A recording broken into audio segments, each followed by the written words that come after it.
আসসালামু আলাইকুম ওয়া রাহমাতুল্লাহি ওয়া বারাকাতুহু। আলহামদুলিল্লাহি রাব্বিল আলামিন ওয়াসসালাতু ওয়াসসালামু আলা সাইয়্যিদিল মুরসালিন ওয়া আলা আলিহি ওয়া আসহাবিহি আজমাইন। আউযু বিল্লাহি মিনাশ শাইতানির রাজীম। বিসমিল্লাহির রাহমানির রাহিম। সুবহানাল্লাযী আসরা বিআবদিহি লাইলাম মিনাল মাসজিদিল হারামি ইলাল মাসজিদিল আকসা বারাকনা হাওলাহু লিনুরিয়াহু মিন আয়াতিনা ইন্নাহু হুয়াস সামিউল বাসীর। সম্মানিত ভাইরা, আমরা মহান আল্লাহ সুবহানাহু ওয়া তাআলার একান্ত অনুগ্রহের শুকরিয়া আদায় করি, যিনি আমাদেরকে আজকের পবিত্র জুমাবারে তার পবিত্র ঘরে আসবার সুযোগ করে দিলেন। এজন্য আমরা পড়ছি আলহামদুলিল্লাহ। বন্ধুগণ, ইতিমধ্যে বেশ কটি জুমা আসলে আসতে পারিনি। দীর্ঘদিন পর এই স্বাধীন পরিবেশে, মুক্ত পরিবেশে, বিনা অনুমতিতেই গোটা দেশে তাফসীরুল কোরআন মাহফিল চালু হয়েছে এবং দূর দূরান্তরে সেই মাহফিলগুলোতে আল্লাহর দ্বীনকে নিয়ে যেতে হয়, অসুস্থও হই, দীর্ঘ পথের কারণে আসা সম্ভব হয়ে ওঠে না। তারপরেও আপনাদের জন্য দোয়া করি, আপনারাও দোয়া করেন। আল্লাহ সুবহানাহু ওয়া তাআলা আজকে একটা সুযোগ দিলেন। আজকের জুমায় আমি অনেক কথা অল্প কথাই তুলে ধরবো ইনশাআল্লাহ। যেহেতু যদি আরও কটি জুমা আসতে পারতাম তাহলে ধীরে ধীরে আলোচনা করতাম, কিন্তু আজকে সেই কথাগুলোই যা অন্তত 3 জুমা ধরে বলতাম সেইটা এক জুমায় আপনাদের সামনে উপস্থাপন করার চেষ্টা করব। আপনাদেরকে অনুরোধ করি, দায়িত্ব একটা হাত ধুতে হলে আরেকটি হাতের প্রয়োজন হয়, সহযোগিতা ছাড়া কোনো কিছু হয় না। এই ঘড়িটা দীর্ঘদিন যাবৎ যে ঘড়িটা দেখে আমি করি, অথচ মুসল্লিরা যেটা দেখে সেই ঘড়িটা ঠিক আছে, তো এই ঘড়িটা বরং মুসল্লিদের মাঝে অস্থিরতা তৈরি করে। এই সময় শেষ হয়ে গেল, এই হলো। মুসল্লিরা ঘড়ি দেখবে কেন? তারা তো মনোযোগ সহকারে খতিবের আলোচনা শুনবে। ঘড়ি দেখবে খতিব, ঘড়ি দেখবে ইমাম। যে জন্য এর চাইতে ওই ঘড়িটা সব থেকে বেশি গুরুত্বপূর্ণ। সেটা এখন বাজে 9টা 5। এটাই একমাত্র দেশ, আসলে 12 বেজেছে বলেই 9টা 5। এটাই একমাত্র দেশ যে দেশে যদি বলা হয় 9টার ট্রেন কটায় যায়, লোকেরা দেখে ঠিকই বলছে। কিন্তু পৃথিবীর অন্য কোনো দেশে যদি এই কথা বলেন, আপনাকে পাগলা গারদে পাঠাবে যে বেটা 9টার ট্রেন তো 9টাই যাবে। কিন্তু এই একমাত্র দেশ যে দেশে 9টার ট্রেন কয়টায় যায়, এটা একটা রূঢ় বাস্তবতা। অবশ্য আগের তুলনায় এখন অনেক পরিবর্তন এসছে আলহামদুলিল্লাহ। তো বিষয় হলো, মেহেরবানি করে দীর্ঘ সময় চলে যাচ্ছে, এই ঘড়ির অবস্থা ভালো না।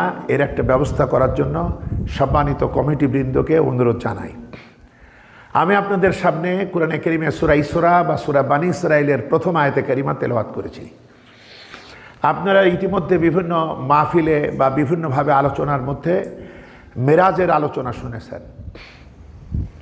আমাদের দেশে মাত্র কয়েকজনের আলোচনা বাদে বেশিরভাগ আলোচনাই মেরাজের আলোচনা কাহিনী নির্ভর।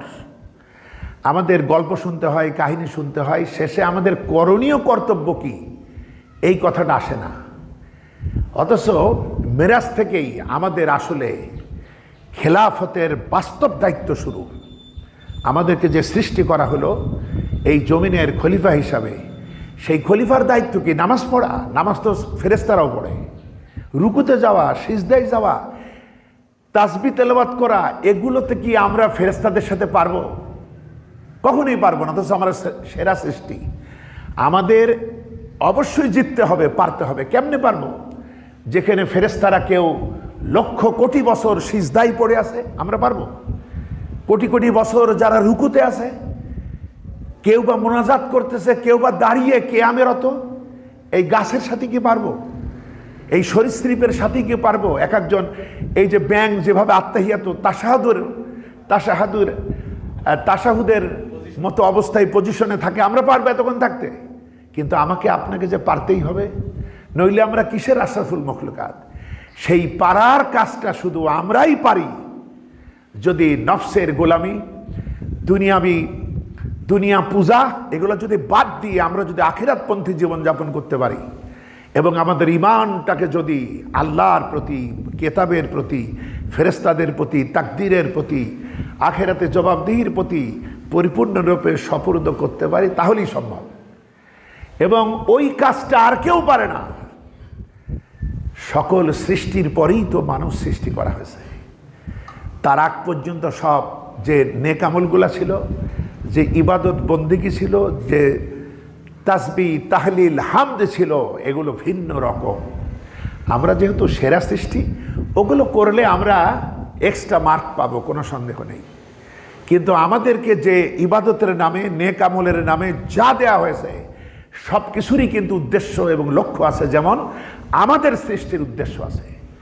আমাদের সৃষ্টির উদ্দেশ্য হচ্ছে ইন্নী জাইলুম ফিল আরদি খলিফা, আমাদেরকে এই জমিনে খেলাফতের দায়িত্ব দেওয়া হয়েছে। সেই দায়িত্ব পালন কিভাবে করতে হয়?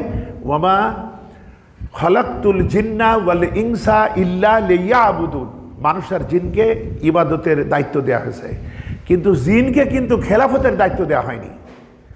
তাহলে জিনকে যে ইবাদতের দায়িত্ব দেওয়া হয়েছে, আমাদের ইবাদতের দায়িত্ব দেওয়া হয়েছে, কারণ খেলাফতের দায়িত্ব পালন করতে হলে আমাদেরকে ইবাদত করতে হবে। আচ্ছা, কিন্তু খেলাফতের কোনো দায়িত্বই কারো প্রতি অর্পণ করা হয়নি। ফেরেশতারা সহযোগিতা করবে, কারণ আমরা তো স্বাধীন। ফেরেশতাদেরকে যার যেটা তাদের চিন্তাধারা ব্রেনে সেট আপ দেওয়া হয়েছে সেটা তারা তাই করে এবং তাদের দিয়ে করিয়ে নেওয়া হয়। কিন্তু আমরা মানুষের যে পরীক্ষার ময়দানে আমাদের দিয়ে কোনো কিছু জোরপূর্বক করানো হয় না। আমাদেরকে আমলের ব্যাপারে চয়েস দেওয়া হয়েছে, স্বাধীন চয়েস। মানলে মানবা, জান্নাতে যাইবা; অমান্য করলে অমান্য করবা, জাহান্নামে যাইবা। একেবারে সোজা হিসাব। কারণ স্বাধীনতা ছাড়া পরীক্ষা দেওয়া সম্ভব না। এই স্বাধীনতাটা আমাদের দেওয়া হয়েছে। এবং খেলাফতের আমলগুলা কি পরিপত্র, কি বিধান, কি বিধি, কি আইন কানুন, সেটার মহাগ্রন্থ হলো কোরআনে কারীম। এবং মাক্কি জিন্দিগিতে আমাদের চেতনা তৈরি করা হয়েছে তাওহীদের ব্যাপারে, রিসালাতের ব্যাপারে, আখিরাতের ব্যাপারে। আমাদের আকীদা, আমাদের ঈমান, আমাদের পরিশুদ্ধ চেতনা তৈরি করা হয়েছে। এইবার যখন প্রায় 12 বছর অতিক্রান্ত হলো, আঘাতে আঘাতে জর্জরিত হলো, সাহাবারা জন্মস্থান ত্যাগ করে হিজরত করলেন, লোকেরা অর্থের পরীক্ষায় উত্তীর্ণ হলো। তাদের কাছে অর্থ বড় নয়, সত্য বড়। তাদের কাছে মাতৃভূমি, জন্মভূমি বড় নয়, তারা সত্যের জন্য চলে যেতে পারে। তাদের জন্য আত্মীয় স্বজন, আপনজনও বড় নয়, সত্য সব থেকে বড়। তারা কেউ স্বামী ছেড়েছে, কেউ স্ত্রী ছেড়েছে, কেউ সন্তান ছেড়েছে। এইভাবে 12টা বছর ধরে তারা ত্যাগ, তিতিক্ষা, অর্থের পরীক্ষা, মাল সম্পদের পরীক্ষা, জানের পরীক্ষা, জমিনের পরীক্ষা, ব্যবসা বাণিজ্যের পরীক্ষা, সমস্ত পরীক্ষায় তারা উত্তীর্ণ হয়ে সত্যকে আঁকড়ে ধরে দুনিয়াবাস এবং আল্লাহর সামনে প্রমাণ করেছে আমরা সব ছাড়তে পারি, সত্য ছাড়া আমাদের সম্ভব নয়। এইবার প্রশ্ন এলো, এরাই পারবে প্রকৃতপক্ষে কোরআনের বিধিবিধান, খেলাফতের দায়িত্ব সুষ্ঠুভাবে পালন করতে? কারণ এই কোরআনকে আল্লাহ পাক চাইছিলেন পাহাড় পর্বতের কাছে এই আমানত অর্পণ করার জন্য। আল্লাহ চাইছিলেন আসমানের কাছে, জমিনের কাছে। ওরা সবাই বলেছে আমরা পারবো না, কিন্তু এই মানুষ তা বহন করতে রাজি হয়েছে। তো বন্ধুগণ, এখন এটাই আমাদের পরীক্ষা। খেলাফতের দায়িত্ব শুরু হলো আসলে মেরাজ থেকেই। এই পৃথিবীতে যেমন কেন্দ্রীয় সরকার যারা আছে, যারা মহাদেশ চালান, যেমন আমেরিকা একটা মহাদেশ, তাদের অধীনে আছে অসংখ্য দেশ অথবা প্রদেশ আছে। তো প্রদেশে কেন্দ্রীয় সরকার প্রদেশগুলাতে ভাইসরয়, গভর্নর প্রেরণ করেন। অনুরূপভাবে এই পৃথিবী সহ মহাবিশ্বের গ্রহ নক্ষত্র আরও অসংখ্য জগৎ আছে। আল্লাহ পাক এই পৃথিবীতে যাদেরকে তার গভর্নর হিসেবে প্রেরণ করেন তারাই নবী এবং রাসূল।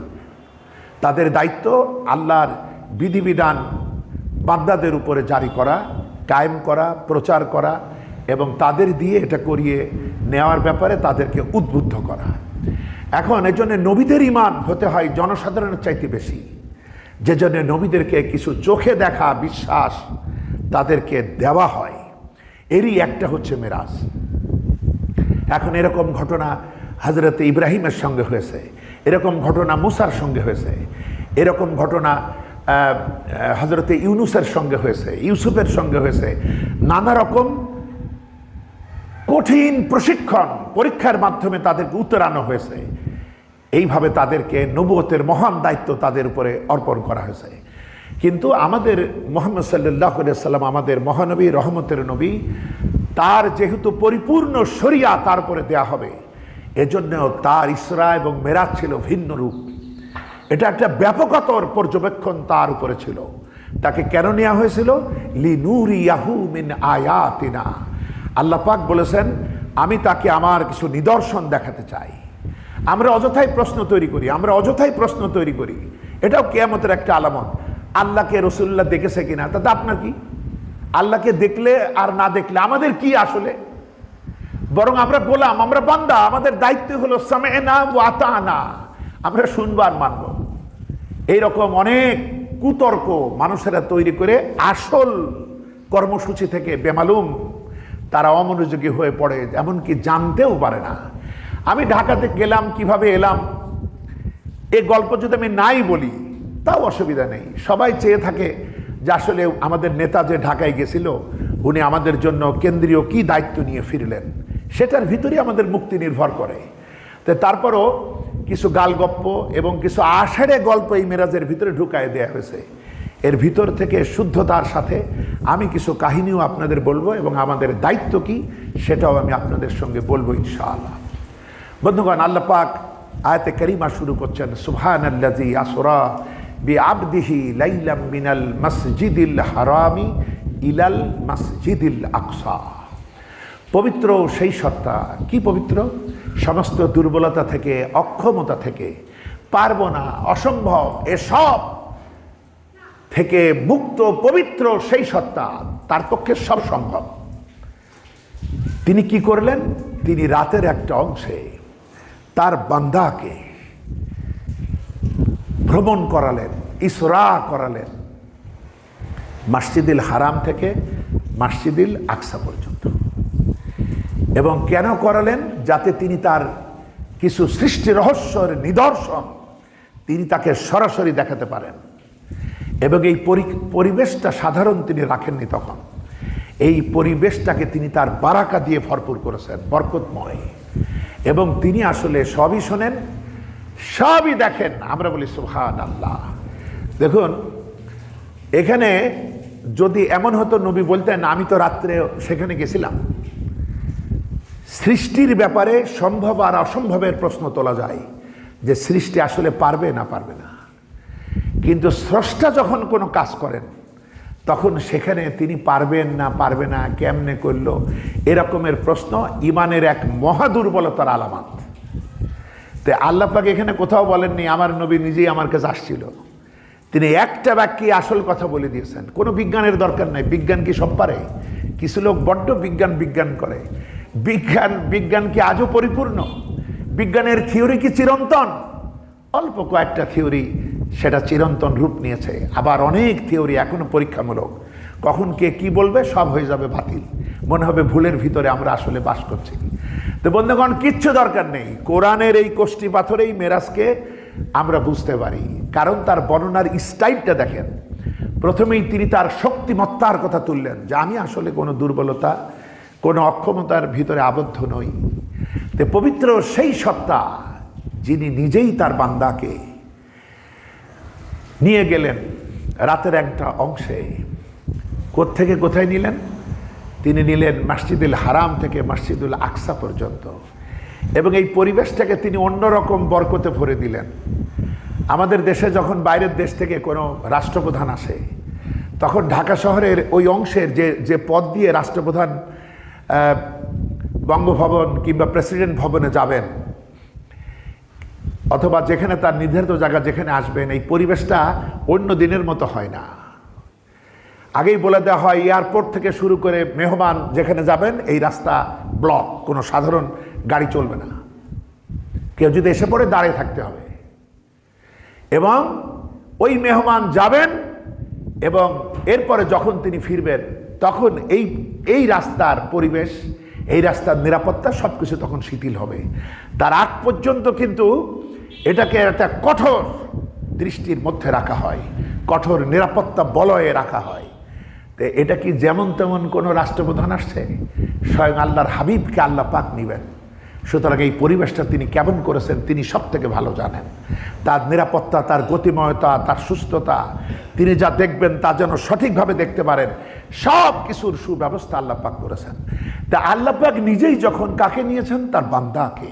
এইটি বড্ড স্নেহের ডাক। আমি বিভিন্ন সময় বলেছি আল্লাহ যেমন আমাদের রব, এর বিপরীত শব্দ আব্দ, বান্দা।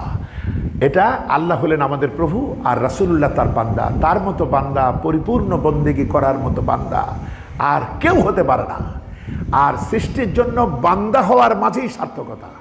তা আল্লাহ পাক বড্ড স্নেহ দিয়ে বলছেন, পবিত্র সেই সত্তা যিনি তার বান্দাকে রাতের এক অংশে সফর করালেন, নিয়ে গেলেন মসজিদুল হারাম থেকে মসজিদুল আকসা পর্যন্ত। সুতরাং ঈমানদারদের জন্য, যারা আল্লাহর পজিশনটা বুঝেন, তার শক্তিমত্তা, তার অসীম ক্ষমতা, তার কুদরতের ব্যাপারে বোঝেন, তাদের এটা বুঝতে একটু অসুবিধা হবে না। কোনো বিজ্ঞান, কোনো যুক্তি, কোনো তর্ক লাগে না।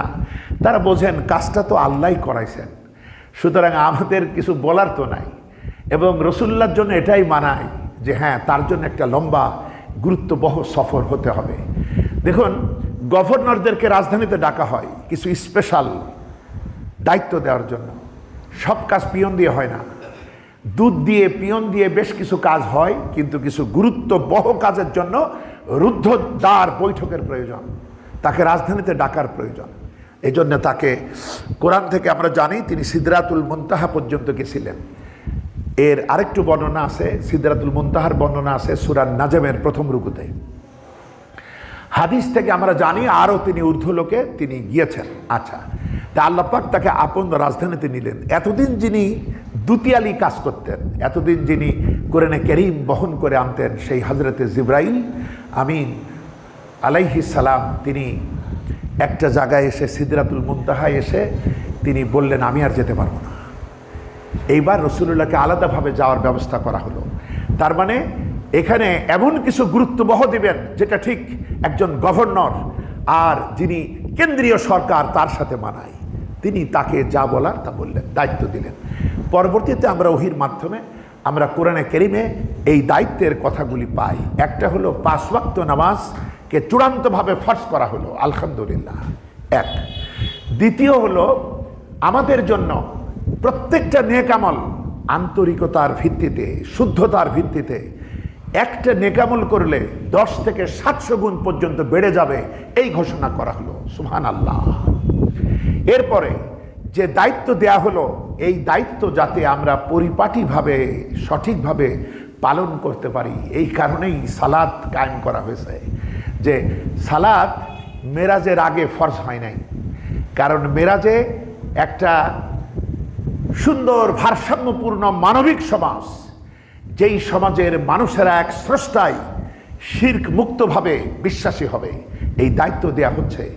তো এখন সেই আদম আলাইহিস সালাম থেকে শুরু করে দীর্ঘদিন পর্যন্ত পৃথিবী চলেছে ভিন্নভাবে।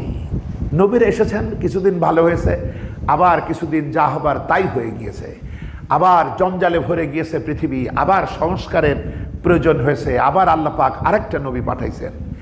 এইভাবে হয়ে হয়ে এবার একেবারে কংক্রিট সলিড আকারে শরিয়া প্রতিষ্ঠিত হবে মহত্তম শ্রেষ্ঠতম নবী রাসূলের মাধ্যমে। তা আল্লাহ পাক তাকে এই গুরু দায়িত্ব দেবেন। তো এই দায়িত্ব পালন করা সহজ না, কারণ পৃথিবী এই সমাজ ব্যবস্থার সাথে পরিচিত ছিল না। আজকে প্রথমবারের মতো খেলাফতের দায়িত্ব পরিপূর্ণরূপে অর্পণ করা শুরু হবে। তো নবীজির জীবনে পরীক্ষার 12টি বছর চলে গেল। এখন তার হিজরতের সময় এসে গেছে। সাহাবীদের ব্যাপক অংশ মদিনায় চলে গেছে, কেউ কেউ অন্যত্রও চলে গেছে। এইবার নবীজিরও হিজরত করার সময়, এই যে তাওহীদ রিসালাত ও আখিরাতে বিশ্বাসী মুসলিমদেরকে একটা প্ল্যাটফর্মে আনার সময় সমাগত। এই অবস্থায় তিনি কিসের ভিত্তিতে এই পরিশুদ্ধ, পবিত্র, সংস্কার সমৃদ্ধ এবং মানবিক সমাজ প্রতিষ্ঠা করবেন, এইটা বুঝাবার জন্য, এই বিধি কর্মসূচি দেবার জন্য আল্লাহ পাক রাসূলুল্লাহকে নিলেন। এবং এর কদিন পরেই তিনি মদিনায় গিয়ে সাহাবীদেরকে একত্রিত করলেন এবং এই 14টা মূলনীতি, যেটা সূরা ইসরার পরবর্তী 23 আয়াত থেকে 37 আয়াত পর্যন্ত বলা হয়েছে 14টা মূলনীতি, এর ভিত্তিতে তিনি মদিনা রাষ্ট্র কায়েম করলেন। আমরা বলি আলহামদুলিল্লাহ। এটা প্রতিটি মুসলিমের জন্য এই ধারা অবলম্বন করা ফরজ, এখানে গাফলতি করার কোনো সুযোগ নাই। কিন্তু এই ধারা, এই পদ্ধতি, এই কর্মসূচি কায়েম সহজ না, যে জন্য প্রতিদিন 5 বার আল্লাহ পাকের শরণাপন্ন হয়ে তার কাছে সাহায্য নিতে হবে। আমরা নামাজ কেন পড়ি? সূরা তাহার 14 নম্বর আয়াত, যে আকিমিস সালাত লিযিকরি, যে তুমি যাতে আমাকে স্মরণ করতে পারো, আল্লাহর শরণার্থে সালাত কায়েম করতে হয়। এটা সালাতের উদ্দেশ্য। আল্লাহকে স্মরণ কিভাবে করি? কোরআন তেলাওয়াতের মাধ্যমে, তার বিধিগুলো জানা এবং বোঝার মাধ্যমে আমরা সালাত কায়েম করি। আচ্ছা, এখন প্রশ্ন হলো, কারণ সর্বদাই আমার মস্তিষ্কে যদি তার স্মরণ থাকে, তার সার্বভৌমত্ব, তার বড়ত্ব, তার ক্ষমতা যদি আমার স্মৃতিতে জীবন্ত থাকে, তাহলেই আমি হব বেপরোয়া। যত বাতিল যতই বিরোধিতা করুক, আমি কিন্তু আমার মিশন থেকে কখনোই পদস্খলন আমার হবে না। কারণ 14টা গুরু দায়িত্ব দেওয়া হলো। পাশাপাশি এই দায়িত্বের সহযোগিতার জন্য সূরাতুল বাকারার শেষ 2টি আয়াত নাজিল করা হলো ভিন্নভাবে। এটা হযরত জিবরাইলের মাধ্যমে এই ওহী আসে নাই। হযরত জিবরাইল আলাইহিস সালাম বসা ছিলেন, এমন এক ফেরেশতা দিয়ে এই 2টি আয়াতকে আনা হলো। এই ফেরেশতা এর আগেও কখন আসে নাই, পরেও কখন আসবে না। রাসূলুল্লাহর সামনে এসে এই 2টি আয়াতে কারিমা তিনি দিলেন।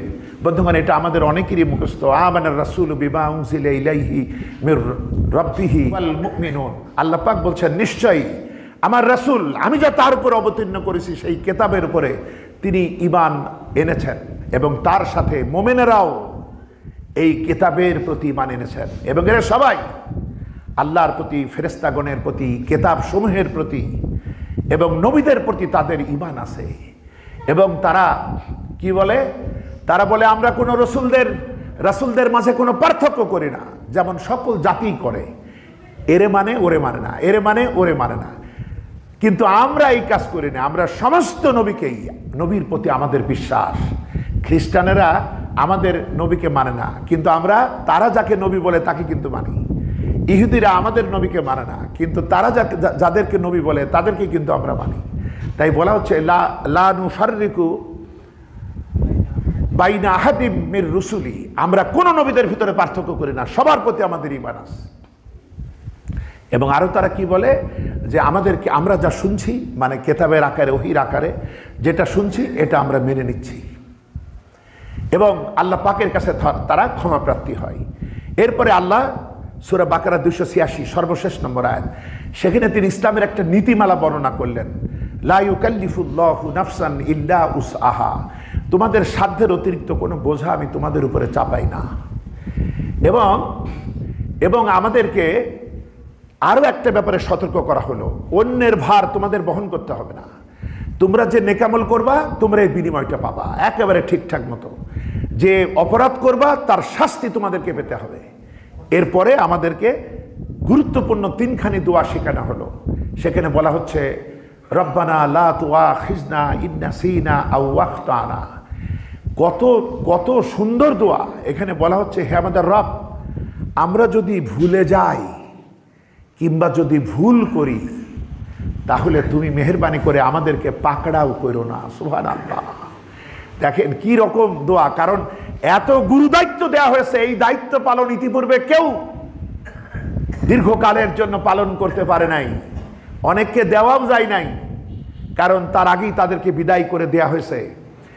এখানে যে 14টা দায়িত্ব দেওয়া হলো, এই জন্য কত সাহায্য দরকার তার।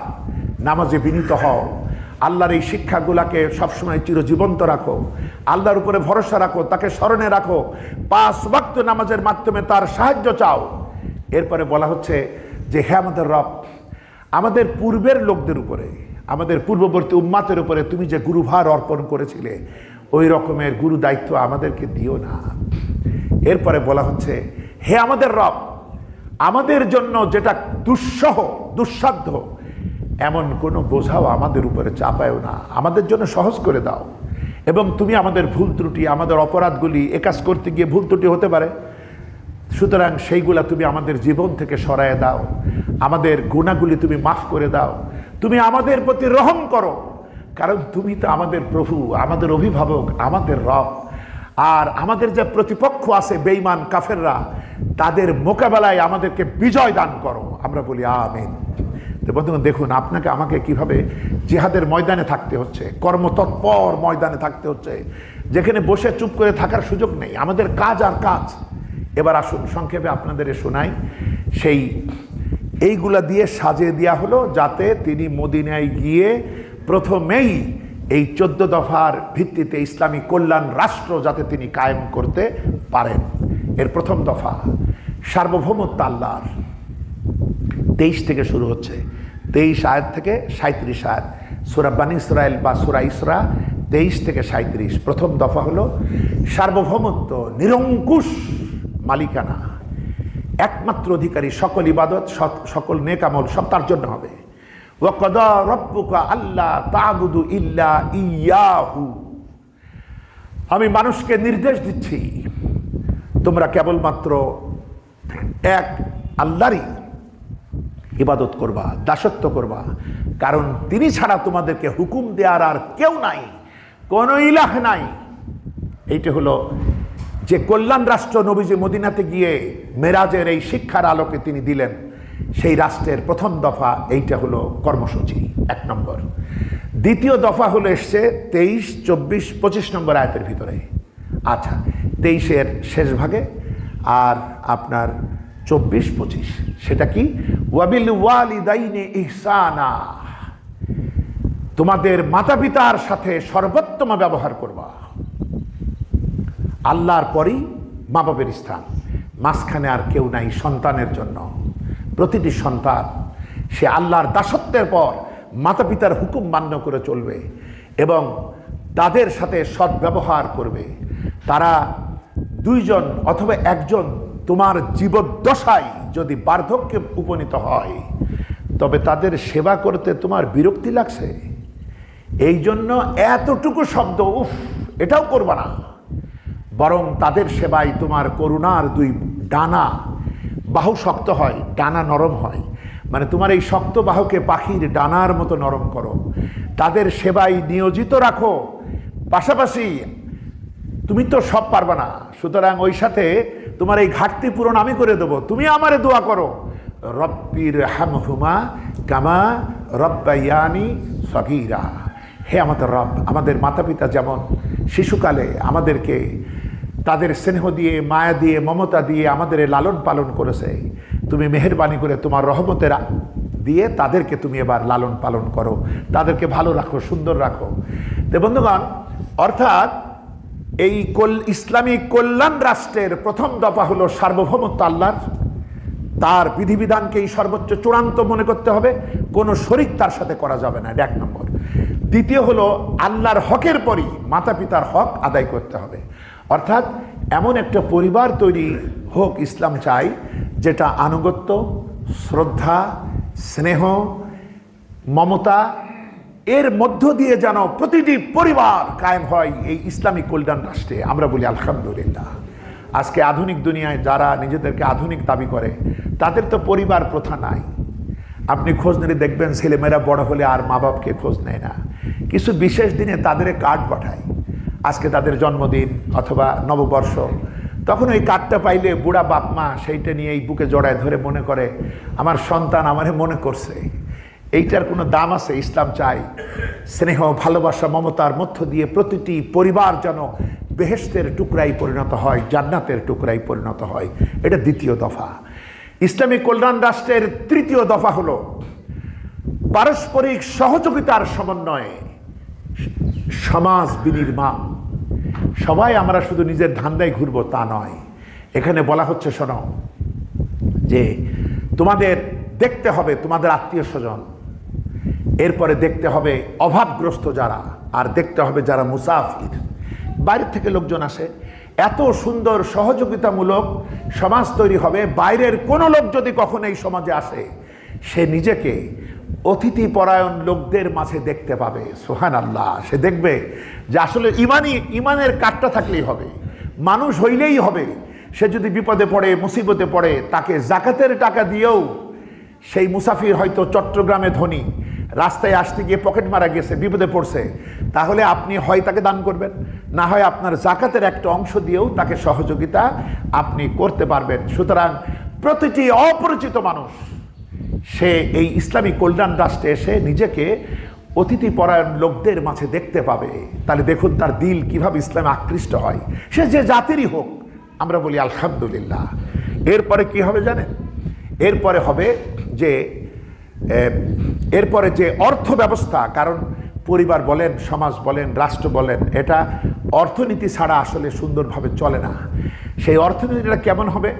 আমরা কেউ, এ রাষ্ট্রের কেউ কঞ্জুস কৃপণ হতে পারবে না। শুধু তার সমস্ত সাধনা নিজের উন্নতির জন্য করলে হবে না, বরং কি করবে? সে অর্থনৈতিক একটা ভারসাম্য হবে।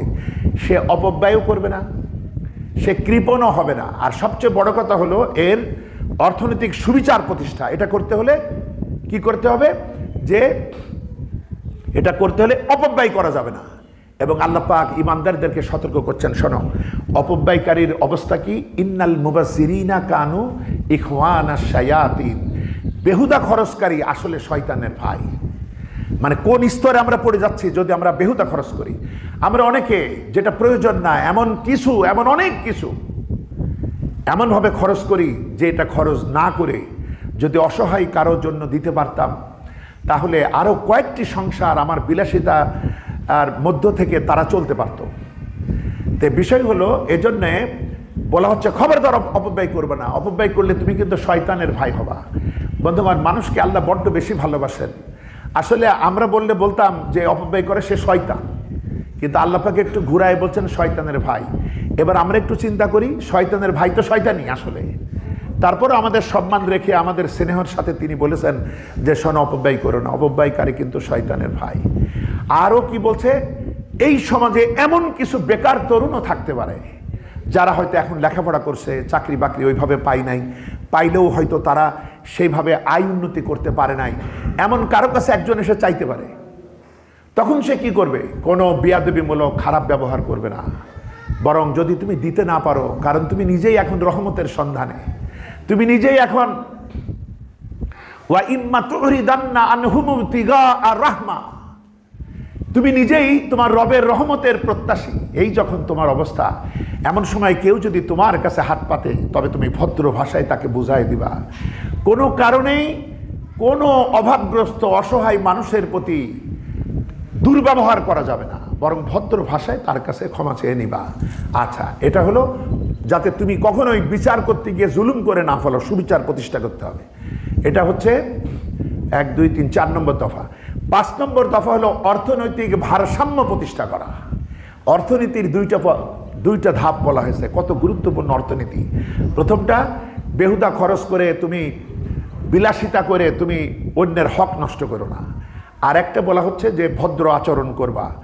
এইবার সার্বভৌমত্ব, পরিবার, সমাজ, অর্থনৈতিক সুবিচার। পঞ্চমে, অর্থনৈতিক ভারসাম্য রক্ষা করবা, অর্থাৎ কৃপণ হবে না, আবার বেহুদা খরচও করবা না। যদি তুমি কৃপণ হও তাহলে তুমি নিন্দিত হবা, আর যদি বেহুদা খরচ করো অপমানিত হবা, কারণ প্রয়োজনে তোমার কিছু আর জুটবে না। সেজন্য খরচে ভারসাম্য রক্ষা করতে হবে। যে খরচে ভারসাম্য হবে, তুমি হাত গলায় বেঁধে রেখো না, তার মানে কারো দেবো না, আমি শুধু ভোগ করব। এই কৃপণতা করলে তুমি সমাজে ধিক্কৃত, লাঞ্ছিত, নিন্দিত হবা। আবার তুমি এমনভাবে করে দিলে যে শেষে তোমার প্রয়োজনের সময় আর কিছুই জুটবে না, এটাও তোমার জন্য হবে অপমানজনক। সুতরাং খরচে ভারসাম্য রক্ষা করবা, এটা 5 নম্বর দফা।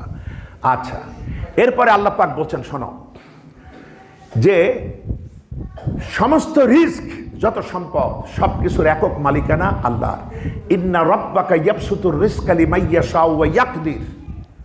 আল্লাহ পাক বলছেন, শোনো, এটা হলো 30 নম্বর আয়াতে কারিমা, যে তুমি রিস্ক নিয়ে বেশি চিন্তিত হবে না।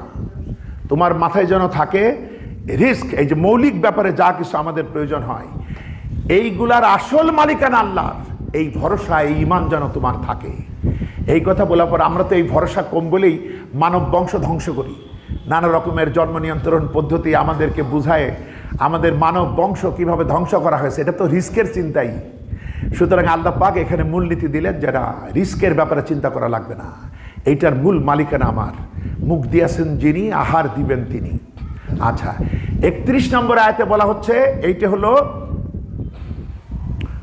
7ম দফা মূলনীতি। সেটা কি?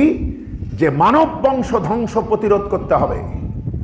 এই মানুষের অনেক আছে যাদের এক এক ধরনের প্রতিভা, এক এক ধরনের, তারা মানবতার কল্যাণ করবে, বিশ্বকে সাজাবে। এই মানব বংশ ধ্বংস তোমাদের প্রতিরোধ করতে হবে।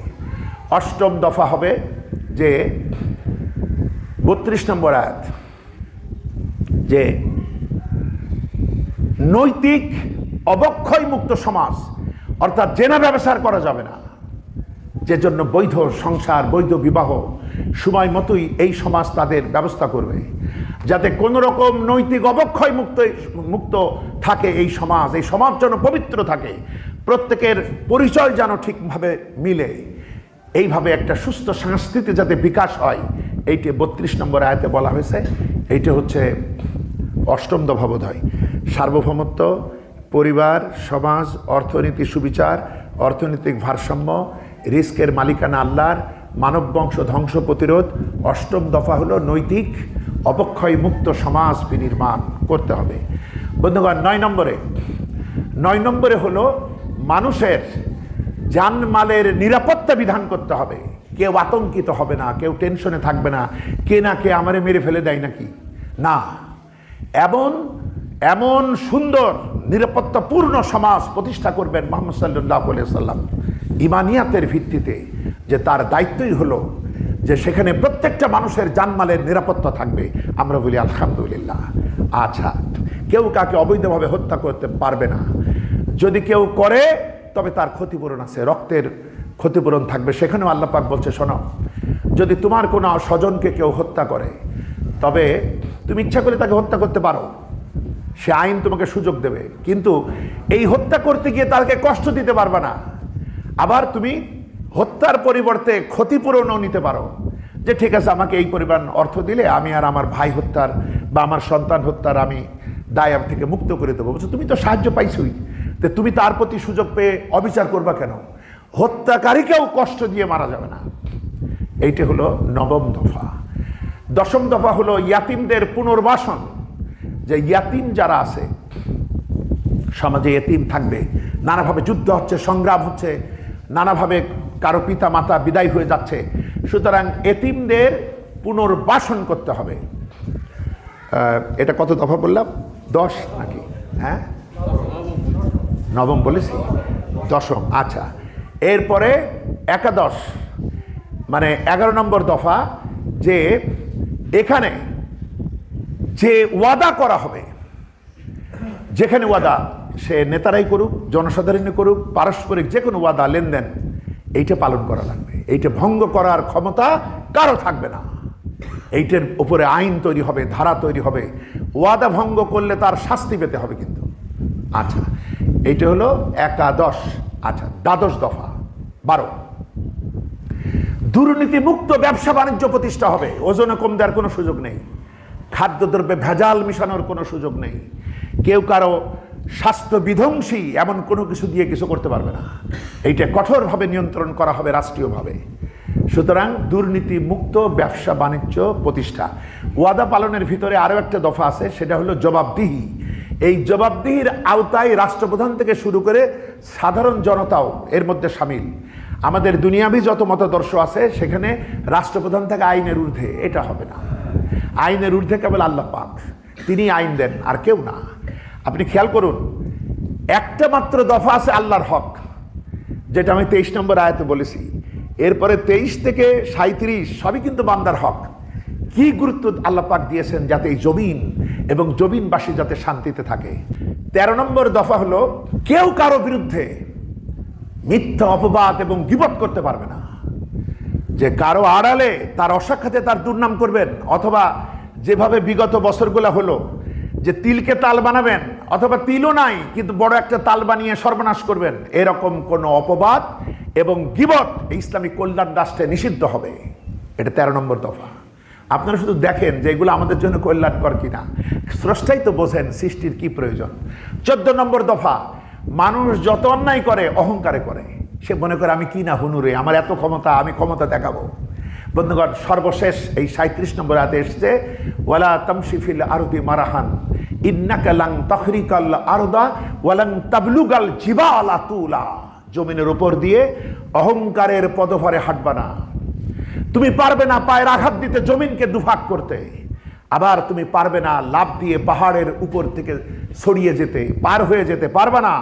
সুতরাং বিনয় এবং বিনম্র থাকবে শাসক থেকে শুরু করে প্রতিটা নাগরিক। বলেন আলহামদুলিল্লাহ।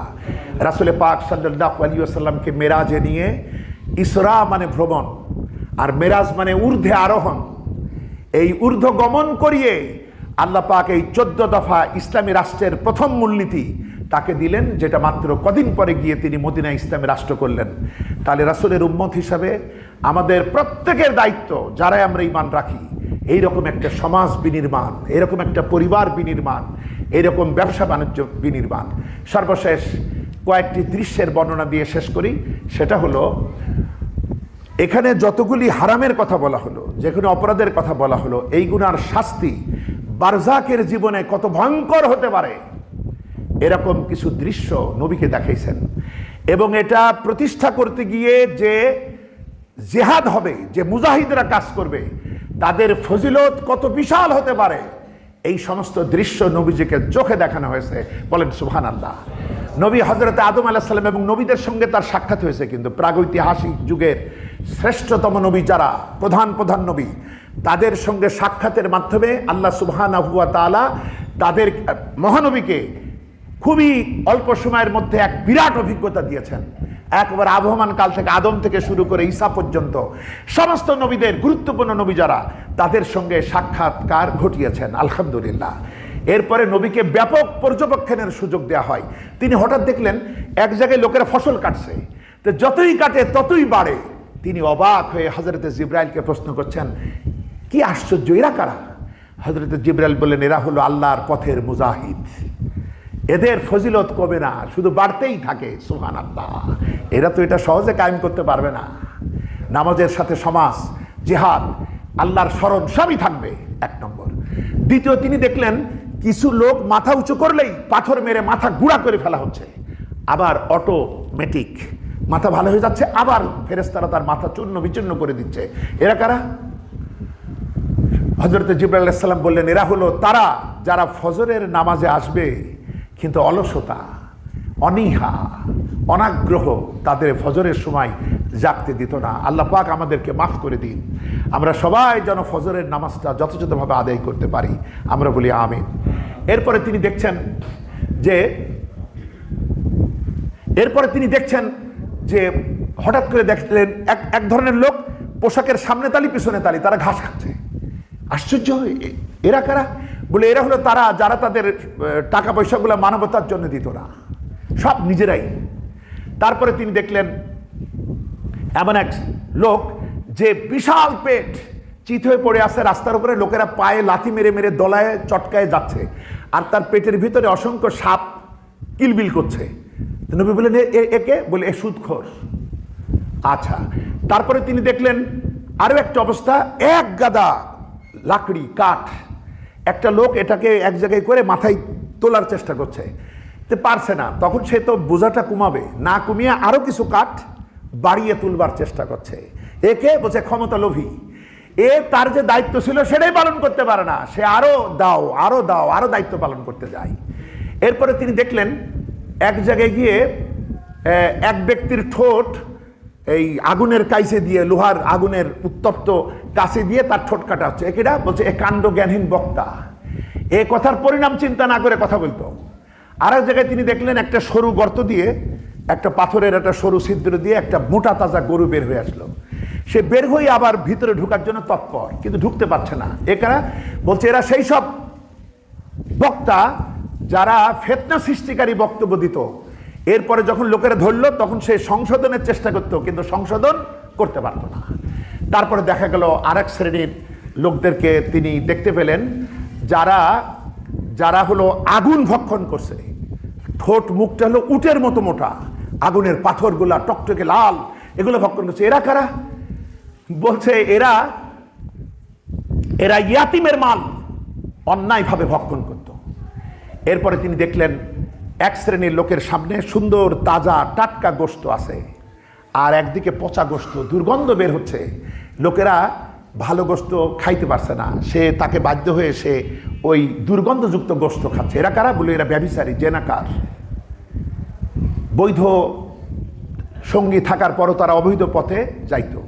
আর এক জায়গায় দেখলো মেয়েদের তাদের স্তনের সাহায্যে তাদেরকে লটকায় রাখা হয়েছে। এরা কারা? বলছে এরা অবৈধভাবে সন্তান পয়দা করত, কিন্তু এই সন্তানকে নিজের স্বামীর বলে চালায় দিত।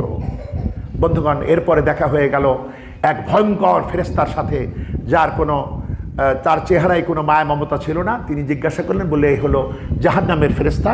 এরপরে নবীজি জাহান্নাম দেখার সংকল্প করলেন। তো যাই হোক, মেরাজ এক মর্মস্পর্শী কাহিনী, এবং এখানে আমাদের যে দায়িত্ব, এটাই হচ্ছে খেলাফতের দায়িত্ব।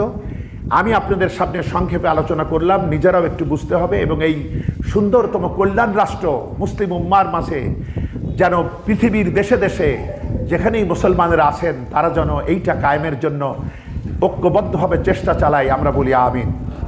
সবশেষে আমি নিজের কিছু কথা বলবো। সেটা হলো, আসলে আপনারা কষ্ট পান, আমি নিয়মিত জুমায় না আসলে আপনারা কষ্ট পান, আমি এটা বুঝতে পারি। তো বিষয় হলো, আসলে এবারের মাহফিলগুলা পড়ছে এ মাথা থেকে ও মাথা। তো যদি আমি শুক্রবার মাহফিল নাও রাখি, তাও পৌঁছানো সম্ভব হয় না কোনো কোনো মাহফিলে। আবার কিছু কিছু মানুষের সাথে অতীতে সম্পর্ক এত গভীর যে সেই মানুষ, কিছু এলাকাও এমন আছে শুক্রবার ছাড়া সেখানে মাহফিল হয় না। আমি এড়িয়ে যাওয়ার খুব চেষ্টা করি, তারপরও বাধ্যগতভাবে আমাকে নিতে হয়।